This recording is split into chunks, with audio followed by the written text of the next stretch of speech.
Machine डालने के बाद, प्लांट डालने के बाद आपके साइड से क्या ट्रेनिंग, क्या सपोर्ट और टेक्निकल नो हाउ दिया जाता है? मैं ही फार्मर से 2 रुपए में उठाऊंगा, मैं ही पेलेट बनाऊंगा, तो ये पॉसिबल नहीं है। मटेरियल कलेक्ट करके मुझे डेली इतना मटेरियल तुझे देना ही है। छोटे छोटे मिनी मैनेजमेंट के साथ काम करेंगे तो रिजल्ट अच्छे आते हैं। AIF में आपको 3% जितना सबवेंशन मिल जाता है। इंडिया के अंदर काफ़ी इन्वेस्टर सोच रहे हैं कि बायो पैलेट्स, बायोफ्यूल के प्रोजेक्ट के अंदर इन्वेस्ट किया जाए और मुनाफा कमाया जाए। तो अभी इन्वेस्टरों को काफ़ी क्वेश्चन भी है, जैसे कि मैं अगर कौन सा प्रोजेक्ट करूँ, बायो पैलेट का प्रोजेक्ट करना चाह रहा हूँ, लेकिन उसमें कितना इन्वेस्टमेंट लगेगा, क्या लैंड लगेगी, क्या मशीनरी लेनी चाहिए, काफ़ी सप्लायर अवेलेबल है, तो कौन से सप्लायर से मशीन में परचेज करूँ, आफ्टर सेल सर्विस क्या होगी, उसका आउटपुट क्या होगा, कौन से रॉ मटेरियल से मैं अपना बायो पैलेट का बिजनेस चालू करूँ। तो काफ़ी क्वेश्चन के साथ इन्वेस्टर घूमता रहता है और बाद में उसको पता चलता है कि मैंने कहीं न कहीं गलती कर ली है। तो आज हम ये गलती ना हो, आप कौन-सी 5 गलती कर रहे हो? क्या हम अवॉइड कर सकते हैं? पेलेट का मैन्युफैक्चरिंग प्लांट चालू करने से पहले हमें क्या ध्यान रखना चाहिए? ये सारी बाबतों के ऊपर आज हम मिले हैं डॉक्टर सतीश जी से, और वो है फेबोन के फाउंडर है, जो महाराष्ट्र नासिक बेस्ड कंपनी है, जो बायोमास पेलेट का मैन्युफैक्चरिंग यूनिट बनाने में हेल्पफुल होते हैं, मशीनरी बना रहे हैं। और वो इंडिया में वेस्ट मैनेजमेंट में भी एक्सपर्ट है। तो उसकी आज हम गाइडलाइन लेंगे, उससे हम कुछ क्वेश्चन करेंगे और उसके बारे में जानेंगे। जी Satish ji. Thank you very much Rajesh ji, आपने ये अपॉर्चुनिटी दी है मुझे। और एड्रॉइट कॉरपोरेशन को भी बहुत आभार, थैंक यू। जो आप एक एक, एक वीडियो में पूरा सॉल्यूशंस इन्वेस्टर्स को दे रहे हो, क्योंकि बहुत सारे कन्फ्यूजन है इस बिजनेस को लेके। क्योंकि ज- कम से कम 6 से 8 साल से मैं इस बिजनेस में पूरा टाइम काम कर रहा हूँ। बट मैं खाली एक टेक्निकल स्पेशलिटी है मेरा। बट इसमें बहुत सारे चैलेंजेस भी है, जो आप जानते हैं। फाइनेंशियल्स है, सप्लाई चेन है, डॉक्यूमेंटेशन है। तो आपको आपको धन्यवाद सभी ने देना चाहिए जो आना चाहते हैं इस बिजनेस में। जी Satish ji, thank you so much. आप हमारे इनविटेशन पे इस वीडियो में आए, और इंडस्ट्री में काफ़ी कन्फ्यूज़न है, तो मैं और आप जो है, वो हमारा रोल है कि इंडस्ट्री को सपोर्ट करें, जिस हिसाब से हम कर सकते हैं, जो हमारा एक्सपर्टाइज़ है उसमें करें। और ये एक्चुअली नेक्स्ट जनरेशन जो है उसके लिए ये आशीर्वाद है, अगर बायोमास जो है उसका वेस्ट टू एनर्जी का जो सेक्टर है वो आगे बढ़े। तो इसमें हम मददरूप हो रहे हैं, हम कुछ बड़ा नहीं कर रहे हैं, हम हेल्प कर रहे हैं हमारे फ्यूचर के लिए। इंडिया के लिए हम, इनकी इकोनॉमी के लिए हम कर रहे हैं, तो उसमें कोई बड़ी बात नहीं है। तो हम आज जानेंगे कि जो इन्वेस्टर है, उसको क्या-क्या क्वेश्चन होते हैं। पहला तो मुझे ये बताइए कि जनरली इसमें 2 टीपीएच से लेके 5 टीपीएच तक के ऑप्शन भी हैं। करेक्ट है। तो पहले कौन-सी टीपीएच में जाना चाहिए? मतलब स्टार्टर है, मतलब पहली बार कर रहा है बायोपैलेट का यूनिट, तो उसमें कहाँ से स्टार्ट करना चाहिए? और उसमें मोटा-मोटा इन्वेस्टमेंट कितना होगा? और जो इन्वेस्टमेंट है उसमें थोड़ा बाइफरकेशन भी दे दीजिए कि जैसे लैंड कितना लगेगा, बिल्डिंग कंस्ट्रक्शन कितना चाहिए होगा, मेन प्लांट एंड मशीनरी कितना लगेगा, यूटिलिटीज़ क्या-क्या लगेगी? तो ये थोड़ा मुझे बाइफरकेशन दे दीजिए। करेक्ट, ये एक अच्छा सवाल है। सो बेस्ट आरओआई प्लांट कौन सा होना चाहिए, और अकॉर्डिंग टू द जो आपका अवेलेबल रॉ मटेरियल है उसके हिसाब से मैं रिकमेंड करूँगा। इनिशियली अगर कोई इन्वेस्टर आना चाहता है तो वो 2 TPS से स्टार्ट करे। क्योंकि 2 TPH यानी आपको अगर 20 आवर्स भी आप रन करते हो तो अराउंड आपको रॉ मटेरियल डेली का 30 to 40 टन लगता है। सो 40 टन मतलब अगर आपका जो जहाँ पे आप प्लांट लगा रहे हो उसके अराउंड अगर 30-40 किलोमीटर से आपका जो रॉ मटेरियल आएगा, तो उस बेसिस पे 2 TPH का प्लांट अच्छा वर्कआउट करता है, जिसका आरओआई भी अच्छा है। सो मैं तो 2 TPH के लिए आपको रिकमेंड करूँगा और इन्वेस्टर्स को रिकमेंड करूँगा। आपका कहने का मतलब है, जो इसमें पहली बार आ रहा है, इस सेक्टर के अंदर आ रहा है, तो 2 टीपीएच से शुरुआत करें। धीरे-धीरे रॉ मटेरियल एग्रीगेशन का जो मेन चैलेंज है इस इंडस्ट्री का, वो भी उसको समझ में आ जाएगा। तो उसके 30 किलोमीटर के एरिया में जो भी रॉ मटेरियल अवेलेबल है, वो कलेक्ट कर लेगा ईज़िली, और रन भी ईज़ी तरीके से कर पाएगा। तो ये सारी बाबतों को ध्यान में रखते हुए सतीश जी का सजेशन है कि आप 2 टीपीएच से शुरू करिए, धीरे-धीरे कैपेसिटी बढ़ाते जाएँगे हम, कि अगर मैं 2 टीपीएच का प्लांट डाल रहा हूँ, तो उसमें इलेक्ट्रिसिटी का कनेक्शन कितना चाहिए? 2 TPH का अगर आप पूरा टंकी प्लांट लगाते हो, पूरा ऑटोमेशन है आपका, ऑटो फीडर से लेके drying section, separation, mixing, pelleting section, cooling section, तो आपको अराउंड 350 एचपी लगेगा, which is around 250 KVA, 250 KVA का आपको पावर कनेक्शन लगेगा। अच्छा, तो आपने प्रोसेस भी साथ-साथ में बता दी। करेक्ट है। तो ये सारी प्रोसेस भी है इसके अंदर। अब मुझे ये बताइए कि अगर 2 टीपीएस का अगर प्लान करते हैं, तो उसमें टोटल लैंड एरिया कितना चाहिए? स्टोरेज के लिए क्या एरिया चाहिए? प्लांट एंड मशीनरी लगाने के लिए क्या एरिया चाहिए? और मतलब मैं रॉ मटेरियल भी स्टोर करूँगा और फिनिश गुड भी स्टोर करूँगा। तो ये सारी चीज़ की जो रिक्वायरमेंट है, वो कैसी रहेगी? देखिए, अगर आप 2 टीपीएच का प्लांट लगाना चाहते हो, तो इसके लिए फैक्ट्री शेड मैं रिकमेंड करूँगा 80 फीट बाय 150 फीट। तो 12,000 मिनिमम 12,000 स्क्वायर फीट आपका फैक्ट्री का शेड होना चाहिए। अगर उसमें ड्रायर है तो फैक्ट्री के शेड का हाइट 30 फीट होना चाहिए। और आपको रॉ मटेरियल स्टोरेज के लिए कितनी जगह चाहिए वो डिपेंड करता है आप कितना स्टॉक कर रहे हो। अगर आपने स्टॉक ज़्यादा करना है तो आपको ज़्यादा एरिया कवर करना पड़ेगा। मेरा रिकमेंडेशन रहेगा फीफो पे काम चलना चाहिए, फर्स्ट इन फर्स्ट आउट, 2 से 4 दिन का स्टॉक रखिए। बट कोई आप ऐसे ट्रेडर बना दीजिए, अगर इस बिज़नेस में सब कुछ मैं ही करूँगा, मैं ही फार्मर से 2 रुपए में उठाऊँगा, मैं ही पैलेट बनाऊँगा, तो ये पॉसिबल नहीं है। आपको छोटी-छोटी मिनी मैनेजमेंट डालनी पड़ेगी। एक एक कोई आपका फ्रेंड, दोस्त, किसी को आप किसी किसी आपके कॉन्टैक्ट्स को, लोकल वाले को, कि बाबा तू मटेरियल कलेक्ट करके मुझे डेली इतना मटेरियल तुझे देना ही है। ताकि उसका फ़ोकस अलग रहेगा, वो भी आपके साथ थोड़ा डेवलप होगा, बट आपका फ़ोकस प्योरली आपके प्लांट पे, आपके सेल्स पे, आपके रिकवरी पे रहे। सो ये मेरा रिकमेंडेशन रहेगा कि छोटे-छोटे मिनी मैनेजमेंट के साथ काम करेंगे तो रिज़ल्ट अच्छे आते हैं। 2 टीपीएच में अगर आप जाते हैं, तो आपको मशीनरीज़ में around 80 two 1 crore, depend on different different manufacturers, 80 lakh से 1 करोड़ का मशीनरीज़ इन्वेस्टमेंट है। 30 टू 40 लैक्स का आपका फैक्ट्री शेड है। बाकी आप इलेक्ट्रिकल्स, ट्रांसफार्मर्स, केबल्स और अदर यूटिलिटी पकड़ेंगे तो वो होता है आपका 20 से 25 लाख रुपए। सो अराउंड 1.75 करोड़ में आपका 2 टीपीएच का प्लांट सेटअप होता है सर। अच्छा, तो अदर देन लैंड के अलावा लैंड के अलावा 1.75 करेक्ट, करोड़ में आपका 2 टीपीएच का चालू हो जाएगा। करेक्ट है सर। बढ़िया है, तो मतलब 75% तक तो लोन भी मिल जाता है इसमें।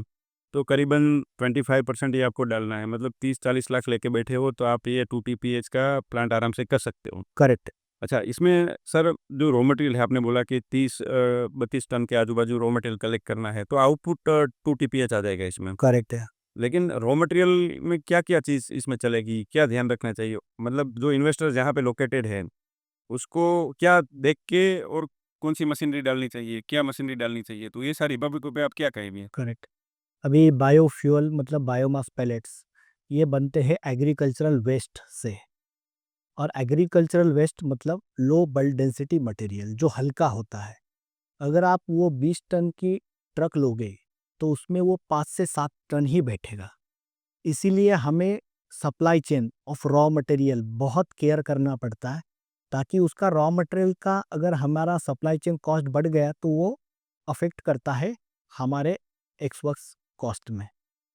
इसके लिए वो एग्रीकल्चरल वेस्ट जो है उसका ट्रांसपोर्टेशन तो हमें ध्यान में रखना ही है। और आपका दूसरा क्वेश्चन था कि एग्रीकल्चरल वेस्ट में क्या-क्या आता है? तो जितना भी इंडिया में हार्वेस्टिंग होता है, उसके बाद धान निकलने के बाद जो भी वेस्टेज बचता है, वो आप इसमें कन्वर्ट कर सकते हो। जैसे कि जितना मुझे पता है हमारे वेबसाइट पे तो बहुत डिटेल है, अराउंड 42 कॉर्प से उसका वेस्टेज निकलता है। सोया है, आपका पराली है, आपका राइस स्ट्रॉ है, राइस हस्क है, आपका बाम्बू है, नेपियर ग्रास है। नेपियर ग्रास एक अच्छा सॉल्यूशन अभी निकल आया है, जो प्रोड्यूस कर सकते हैं अपन। सो बाकी भी आपका धनिया है, जो भी आपका 100% कुछ भी वेस्टेज नहीं जाएगा। जो भी आपका एग्रीकल्चरल वेस्ट है, उसका आप बायोमास पैलेट बना ही सकते हो। अच्छा, तो मैं तो छोटा था, मेरे बाप-दादा भी खेती-बाड़ी करते हैं, फार्मर का बेटा हूँ, तो हम तो जला देते थे उस टाइम। करेक्ट, तो अभी जलाना नहीं है, नहीं, उसमें से पैसा कमाना है। पैसा कमाना है। तो बढ़िया बात है। तो मुझे ये समझाइए कि फार्मर के लिए जो मॉडल है, जो फार्मर है, जैसे मैं भी फार्मर का बच्चा हूँ, तो उसके लिए ये कैसे काम करेगा? फार्मर को क्या ध्यान देना चाहिए और इसमें से पैसा कैसे बनाया जाए? करेक्ट है। देखिए, अभी आपको भी पता है इंडिया का क्या चैलेंज है। फार्मर्स फोकस्ड है सिर्फ धान पे, ध्यान पे। और अभी ऐसा कोई बिजनेस नहीं बचा है कि आपका रियल जो प्रोडक्ट आउटपुट है इस पर फोकस करेंगे तो पूरा रेट्स, मतलब आपके रेट्स जो है वो स्टैंडर्डाइज हो चुके हैं। आप अगर वेस्ट में से कुछ फंड जनरेट करोगे, वही आपका रियल मार्जिन है। तो सेम इंडस्ट्री में वो जो लोग कर रहे हैं अभी, सेम थिंग फार्मर ने भी करना चाहिए कि अपना जो भी वेस्ट है उसमें से रेवेन्यू जनरेट होना चाहिए। और ये फार्मर्स के लिए बहुत अच्छी अपॉर्चुनिटी है रेवेन्यू जनरेट करने की, जिसमें से उनका एटलीस्ट जो लागत लगती है, वो लागत एटलीस्ट वेस्ट से निकल जाए, उनकी बरोबर है, तो जो धान का पैसा है वो सीधा उसको बच जाए। बच जाए। अच्छा, इसमें जो रॉ मटेरियल की तो आपने काफ़ी बात की, तो नेपियर भी अभी मतलब चर्चा में है। तो नेपियर के बारे में इसमें क्या बताओगे आप?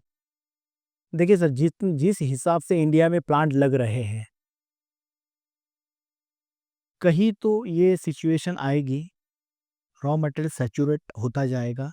इनिशियली ये बिजनेस सॉडस्ट पे चला, सॉडस्ट धीरे धीरे खत्म होने लग गई। इसके बाद अभी एग्री वेस्ट पे चल रहा है, एग्री वेस्ट अभी तो मिल रहा है, बट एक ना एक दिन आएगा जब वो भी थोड़ा थोड़ा कम हो जाएगा। तो हमें अभी रॉ मटेरियल जनरेट करना पड़ेगा, और रॉ मटेरियल जनरेट करने के लिए आपने ये अच्छा सवाल पूछा। सबसे ज़्यादा यील्ड रहने वाला मटेरियल अगर कोई है तो वो नेपियर है। तो नेपियर में अगर आपको 2 टीपीएच का प्लांट चलाना है तो आपको अराउंड 100 एकर्स ज़मीन पे आपको प्लांटिंग करना पड़ेगा नेपियर। तो मतलब कैसा 100 एकर्स पे आप अगर देखिए अभी जो भी ब्रीड मिलती है, लोग कहते हैं कि 300 टन पर एकड़ मिलेगा वगैरह, बट मैं सेफ साइड रिकमेंड करूंगा कि 200 टन पर एकड़ आपको पूरे साल में नेपियर मिलता है। और वो 200 टन में भी आपको 72% उसमें मॉइस्चर है, तो वो आपका 200 टन में सिर्फ 70 टन ही आपका पैलेट बनेगा। बरोबर। तो आपको उस हिसाब से पूरा नेपियर है तो आपको डीवाटरिंग प्रोसेस, फिर जो भी बफर स्टोरेज है या सन ड्राइंग है, उसके बाद रोटरी कम फ्लैश ड्राइंग है, तो एक प्लांट में थोड़े से इक्विपमेंट बढ़ेंगे। बट डेफिनेटली नेपियर एक अच्छा रॉ मटेरियल बनने जा रहा है, जिसका जीसीबी 3900 से 4200 का है, 4200 का है। तो नेपियर एक आगे का फ्यूचर रॉ मटेरियल बनने जा रहा है। मतलब जो रॉ मटेरियल एग्रीगेशन का चैलेंज है, उसका भी एक अभी ऑप्शन निकाल दिया हमने कि नेपियर के बेस पे भी आप आगे बढ़ सकते हो। तो ये बायो पैलेट प्लांट है, वो एकदम मतलब जो है अभी इमर्जिंग सेक्टर है और अच्छी अपॉर्चुनिटी है इन्वेस्टर के लिए। मुझे ये भी बताइए कि ये जो जो मास का बायो पैलेट का जो प्रोडक्ट है एज अ फ्यूल, हाँ। बायो एनर्जी, तो वो बायो फ्यूल जो है वो सुपीरियर कैसे डीजल और कोल से? देखिए बायोफ्यूल कैसे सुपेरियर है, एक तो ये सस्टेनेबल और एनवायरनमेंट फ्रेंडली तो है ही, इससे कोई पोल्यूशन नहीं होता है, मतलब बहुत कम मात्रा में होता है, बहुत ही कम मात्रा में। दूसरा है कि आप देखिए अभी ये तो फैक्ट एंड फिगर्स है कि डीजल या एलपीजी, इनका जीसीवी है 11,000 या 11,500, ठीक है। बायोमास का जीसीवी है 4,000। मतलब मुझे वही हीट जो डीजल दे रहा है या एलपीजी दे रहा है, वही हीट मुझे अगर बायोमास से लेना है, तो मुझे कितना पैलेट जलाना है? 2.5 से 3 किलो। तो मैं 3 किलो पकड़ लेता हूँ। अगर 3 किलो पैलेट का मैं 10 रुपए केजी कॉस्ट भी पकड़ूँ तो वो 30 रुपए होता है। बरोबर। 30 रुपए होता है, और आपका डीजल का कॉस्ट 90 रुपए है। 90 रुपये, अच्छा, 3। एलपीजी का कॉस्ट 85 रुपीज़ पर केजी है, सब्सिडाइज़ सिलेंडर का। कमर्शियल का तो उससे भी ज़्यादा है। सो आप कंपेयर सीधा कर सकते हो 30 रुपए से 90 90 रुपए के साथ। सस्ता भी है और पोल्यूशन फ्री, पोल्यूशन फ्री भी है। मतलब मतलब फ़ायदे का। Definitely, definitely, definitely. तो मुझे ये बताइए कि काफ़ी इन्वेस्टर ने अभी तक तो प्लांट डाल चुके हैं, करेक्ट है। लेकिन इन्वेस्टरों ने मतलब प्लांट डालने के बाद पता चला कि मेरे से ये गलती हो गई। तो आप तो 8-9 साल से इस इंडस्ट्री में हो और करेक्ट, एक्सपर्ट हो, टेक्निकली साउंड हो, करेक्ट, मशीनरी बना रहे हो, काफ़ी लोगों का आपने इंस्टॉलेशन भी किया है। तो मुझे ये बताइए कि वो कौन-सी गलतियाँ हैं जो इन्वेस्टर कर रहा है? 4-5 गलतियाँ तो होगी, जो करेक्ट। सारे लोग कर रहे हैं, यस, और आपसे जुड़ने से या तो आपका गाइडेंस लेने से वो गलतियाँ कैसे अवॉइड की जा सकती है? करेक्ट, तो करेक्ट, वो मुझे बताइए। करेक्ट। ये बहुत इम्पोर्टेंट सवाल है। मतलब कोई भी अगर एंट्री करे और वो फेल हो, उसके बाद उसको लर्निंग हो जाए, उसके बाद वो सुधरे, उसमें 2 महीने 3 महीने जाए। ये knowledge point of view her investor के लिए जो इस बिज़नेस के साथ जुड़ना चाहता है उनके लिए बहुत इम्पोर्टेंट है। सो सबसे पहले गलती क्या होती है, आप लोकेशन सिलेक्ट करते हो, वो आपके रॉ मटेरियल के नज़दीक होना चाहिए। बरोबर है। कि वो गलत लोकेशन सिलेक्ट हो गया तो फिर आपका लॉस तय है। मतलब मेरी ज़मीन पड़ी है और मैं कर रहा हूँ, वैसा नहीं करना है। रॉ मटेरियल कहाँ पे है, उस पे ज़मीन लेनी वहाँ है या तो लीज़ पे लेनी है। करेक्ट, बरोबर है। करेक्ट है। सेकंड है कि आप जो भी रॉ मटेरियल है, वो कंसिस्टेंट आना चाहिए, उसका सप्लाई चेन का प्रॉपर आपका प्लानिंग होना चाहिए। मुझे अगर डेली नीड 40 टन्स है, तो 40 टन्स आना ही चाहिए, ताकि प्लांट में आपका कंसिस्टेंट प्रोडक्शन होता रहे। अरे! ताकि आप जिसको ये मटेरियल सेल करते हो, वो आप पे डिपेंड हो जाता है। ऐसा नहीं है कि आपने आज दिया, कल बोलोगे कि मेरे पास आज देने के लिए गाड़ी नहीं है। तो आपको उसको कंसिस्टेंट सप्लाई देना है, ताकि ये इंडस्ट्री में 3-4 साल पहले भी एक बूस्ट आया था, बट कंसिस्टेंट सप्लाई नहीं हो पाया। इसलिए इंडस्ट्री में अफ्रेड है कि ये मतलब कंटिन्यूटी मिलेगी कि नहीं मिलेगी। तो ये जो भी एंड यूज़र है, उसको हमें कॉन्फिडेंस देना है, तो हमें कंसिस्टेंट सप्लाई करना होगा। बरोबर है। उसके बाद है टेक्निकल। टेक्निकल्स में आपको बताता हूँ, ऑपरेशंस के लिए स्पेयर्स उसके पास होने चाहिए। मिनिमम स्टॉक लेवल स्पेयर्स के उसने स्टॉक रखने चाहिए। एक अच्छा एक्सपीरियंस ऑपरेटर होना चाहिए एटलीस्ट इनिशियल फेज में। जब तक आप उसमें पूरा ऑपरेशंस आपको पता नहीं है, तब तक आपका ऑपरेटर जो है एक्सपीरियंस वो मतलब बिना रुके प्लांट को चला लेगा, तो एक कॉन्फिडेंस बढ़ जाता है। बरोबर है। फोर्थ पॉइंट है आपका ग्रॉस कैलोरीफिक वैल्यू, जो इसका क्वालिटी पॉइंट है, क्वालिटी लास्ट फिल्टर है। आपका ग्रॉस कैलोरीफिक वैल्यू कंसिस्टेंट चाहिए, ना कि कभी कम आया कभी ज़्यादा आया। तो आपको प्रॉपर उसके टेस्टिंग्स करने हैं। आपका रेसिपी बनाना है कि कौन सा वेस्टेज और कौन सा वेस्टेज, अगर मैं क्या रेसिपी बनाता हूँ तो क्या जीसीडी आता है, ताकि आपका जो एंड यूज़र है वो सेटिस्फाइड रहे आपके प्रोडक्ट प्रोडक्ट के साथ। बरोबर है। ये सब कुछ इम्पोर्टेंट फैक्टर है। अगर ये पूरा इस पर अगर कंट्रोल कर लिया, तो डेफिनेटली सक्सेस मिलना ही है। अच्छा, तो मतलब ये जो गलतियाँ है, उसके लिए आप सॉल्यूशन कैसे देते हो? लाइक जैसे आपने बताया कि फार्मर के लिए अपॉर्च्युनिटी है। अब फार्मर तो खेती कर रहा है सालों से। करेक्ट। अब ये पेलेट का प्लांट डालेगा, प्लांट चलाना, उसमें जैसे आपने समझाया, चलो वो रॉ मटेरियल तो अरेंज कर लेगा। फिर भी आप उसको सजेशन दे दो कि ये कंटिन्यू रॉ मटेरियल अरेंज कैसे किया जाता है, दूसरे लोग कैसे कर रहे हैं अभी। दूसरी बात, उसको चलाने के लिए टेक्निकल बंदा तो आप आई थिंक आप ही प्रोवाइड करोगे तब होगा। या तो उसके जो बंदे हैं, मतलब उसके लड़के को, या तो उसके जो भी आजू-बाजू वाले लोग हैं, उसका लेबर है, उसको आप कुछ ट्रेनिंग दे दोगे। तो मशीन डालने के बाद, प्लांट डालने के बाद आपके साइड से क्या ट्रेनिंग, क्या सपोर्ट और टेक्निकल नो हाउ दिया जाता है? करेक्ट। जैसे ही सर इंस्टॉलेशन होता है, इंस्टॉलेशन होने के बाद राजेश जी हमारा एक्सपीरियंस इंजीनियर साइट पे जाता है, बरोबर। जो प्रॉपर इंस्टॉलेशन, कमीशनिंग और ट्रेनिंग उनको प्रोवाइड करता है। और अभी तो अगर सोशल मीडिया पे देखेंगे, मतलब व्हाट्सएप के ग्रुप्स है ऑपरेटर्स के, जिसमें अराउंड थाउजेंड ऑपरेटर्स हैं। क्या बात तो वो मतलब जो ये चैलेंज 5-6 साल पहले था, आज वो नहीं है। आज के डेट में बहुत सारे ऑपरेटर्स आ गए हैं जो मेंटेनेंस करना जानते हैं, कंटिन्यूअस प्लांट चलाना जानते हैं, जिनको इवन रेसिपी के बारे में भी नॉलेज है। सो ऑपरेटर मिलना बहुत आज के डेट में ईज़ी है। अच्छा, तो अभी आपका कहना है कि इंडस्ट्री डेवलप हो गई है, ऑपरेटर इज़िली मिल जा रहे हैं और धीरे-धीरे लोग भी सीखते हैं, तो कोई इश्यू नहीं है। आपको ट्रेनिंग मिल जाएगी, आपको टेक्निकल जो बंदे चाहिए वो भी प्रोवाइड किए जाते हैं। एक्सपीरियंस जो इंजीनियर है, वो प्लांट इंस्टॉलेशन के बाद आपके यहाँ थोड़ा सपोर्ट के लिए भी रहेंगे। और मुझे ये बताइए कि आपका ही प्लांट क्यों डाला जाए? काफ़ी सप्लायर है, काफ़ी ऑप्शंस है, तो करेक्ट। आपकी क्या यूएसपी है, जो दूसरों में नहीं है, वो तो हम बात नहीं करेंगे, लेकिन हमारे पास क्या है, बढ़िया क्या हम दे रहे हैं, वो बताइए? राजेश जी, मतलब आपने अभी बहुत सारे एग्जीबिशंस और इंडिया एग्जीबिशंस भी विजिट किए हैं। इंडिया में बाकी भी मैन्युफैक्चरर्स को आप जानते हो। फैबॉन जो है सर, फैबॉन group specifically made in India पे फोकस्ड करता है। बरोबर। हमारा यही गोल है कि 100% मशीन्स इंडिया में बनाया जाए, इंडिया के मटेरियल से बनाए जाए, इंडिया के लेबर से बनाए जाए। अगर आपने देखा होगा कि एक भी मशीन, आप एग्जीबिशन देखते हो, 100% मशीन्स लोग चाइना से ला रहे हैं और इंडिया में बेच रहे हैं। बेच रहे हैं। अभी तो ठीक है सर, वो बहुत इजी है trading point of view, spares रखना भी। बट कुछ सालों के बाद जब वो सैचुरेट हो जाएगा बिजनेस, और वो जिन्होंने मशीन सप्लाई किया है, जिस ट्रेडर ने, वो उस बिजनेस से हट जाएगा, तब लफड़ा होगा। तब स्पेयर्स नहीं मिलेंगे, बराबर। तब वो इन्वेस्टर क्या करेगा? तो ये भी बहुत इंपॉर्टेंट फैक्टर है, ताकि लोकल मशीन रहे, मेरा जीडीपी कंट्री का मेंटेन रहे, मेरे एम्प्लॉयमेंट मिलता रहे लोगों को, और सर्विस भी इमीडिएट मिले, कम कॉस्ट में मिले। जैसा कि चाइना की मशीन्स है, अभी तो सस्ते में दे देते हैं, बट होता ये है कि जब स्पेयर्स लेने जाओ, क्रिटिकल स्पेयर्स, तो कॉस्ट डबल लेते हैं।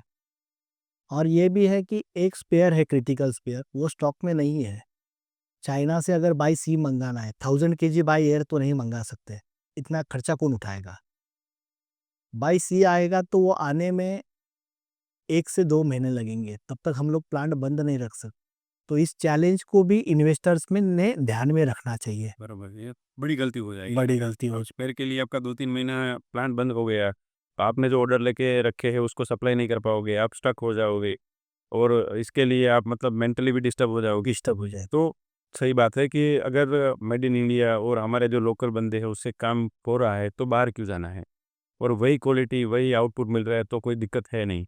तो मुझे ये भी बताइए कि लाइक आपने काफ़ी प्लांट इंस्टॉल किए होंगे, तो उसमें आपको कुछ ऐसी स्टोरी याद हो जो सक्सेस स्टोरी हो, जो आपको आज याद करने में मज़ा आए और आपको लगे कि नहीं हमने कुछ इंडिया के लिए कुछ काम कर दिया है, कुछ फार्मरों को जॉब दिला दी या तो एम्प्लॉयमेंट दिला दिया या तो मतलब जैसे हमारे गडकरी जी बोलते हैं कि अब वो अन्नदाता नहीं ऊर्जादाता है, तो आपने किसी को ऊर्जादाता बना दिया। वैसा कुछ सक्सेस स्टोरी मुझे बताइए। जितने भी अराउंड 250, वेरी क्लोज टू 250, मतलब 4-5 प्लांट कंप्लीट हो गए, तो हमारे 250 इंस्टॉलेशंस पूरे इंडिया में, क्या बात! और आउट ऑफ इंडिया भी, बांग्लादेश है, नेपाल है, सऊदी अरेबिया है, साउथ अफ्रीका है, सिंगापुर, मलेशिया, इंडोनेशिया, यहाँ पे हमने इंस्टॉलेशंस किए हैं। और सभी सक्सेस स्टोरी ही है। और जो अपना पहला क्वेश्चन था, जो कोई फेल हुए हैं, वो कुछ 4-5 रीज़न के वजह से हुए हैं, वो भी हमने कवर किया ही है।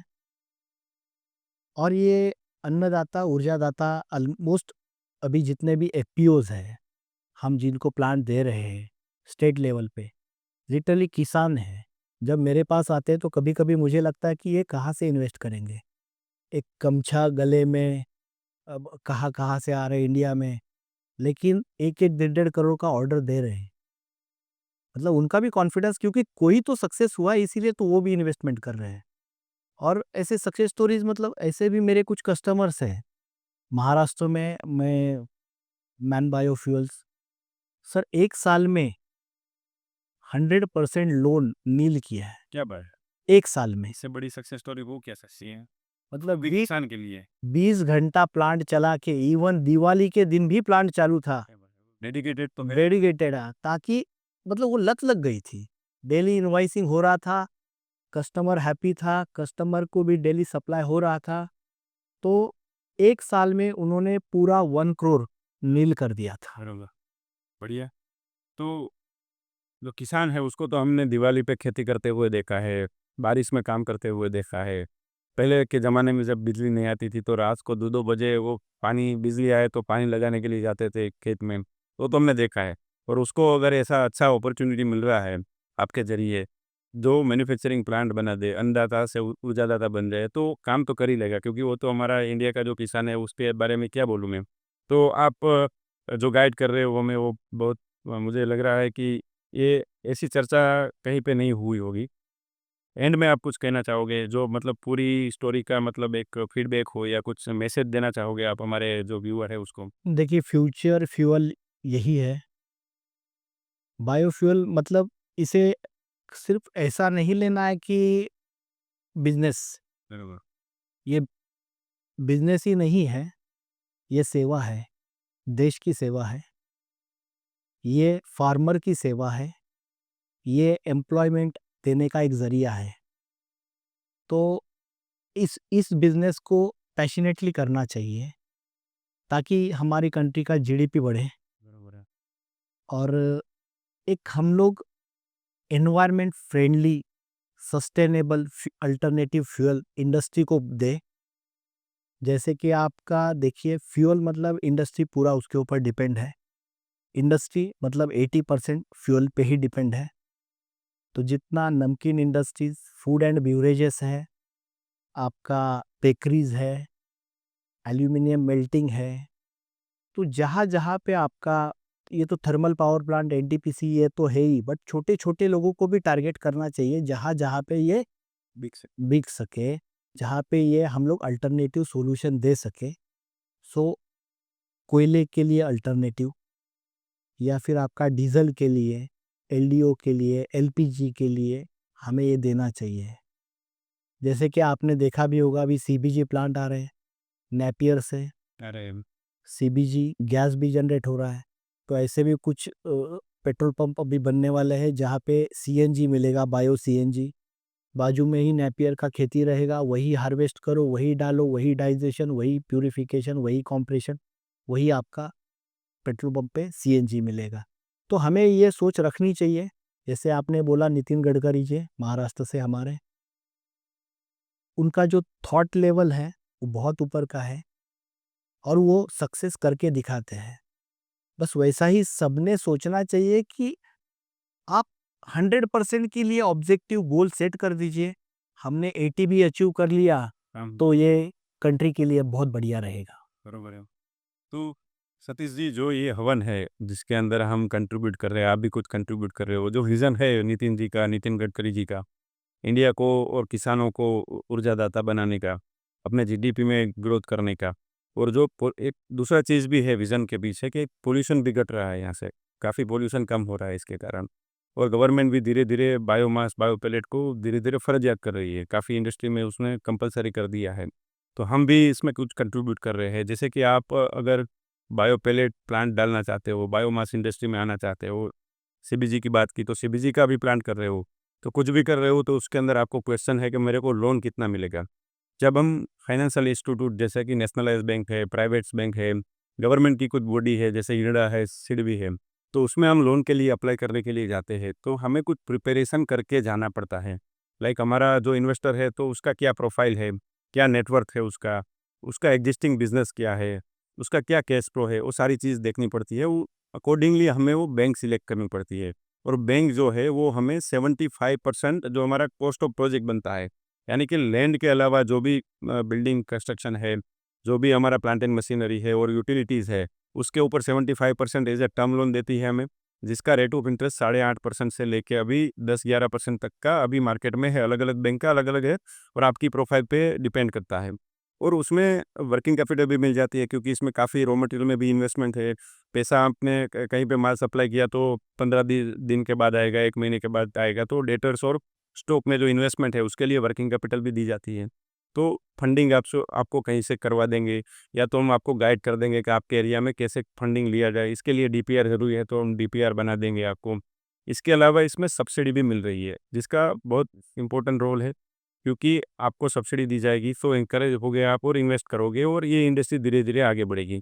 तो सेंट्रल गवर्नमेंट की जो सब्सिडी मिल रही है इसमें 21 लाख रुपीज़ पर टीपीएच जो मिल रही है, वो आराम से आपको 2 टीपीएच में 42 लाख जितना मिल जाएगा।